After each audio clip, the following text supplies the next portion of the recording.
Africa is perhaps the most misunderstood continent on the planet.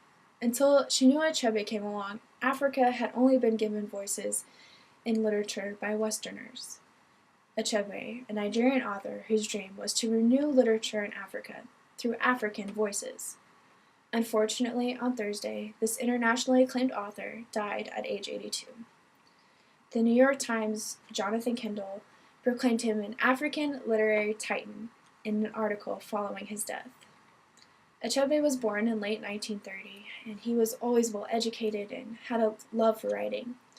In college, his European professors gave him all the Western greats to read, from Shakespeare to Swift. But in college, his education made a crucial turning point when he was required to read a novel by an Anglo-Irishman.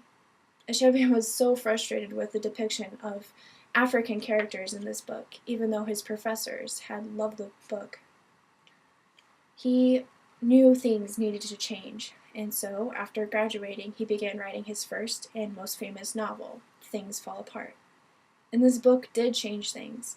It stirred the pot that was anti-colonial feelings in Africa. He wanted to reclaim African identity from Western literature, and he wanted to exhibit African culture and eloquence that had been seemingly lost. Many English reviewers did not like the book at first, but with time came recognition of brilliance. Today, Things Fall Apart is often a required reading for students, since it is a classic, and has sold more than 10 million copies and is in 45 languages.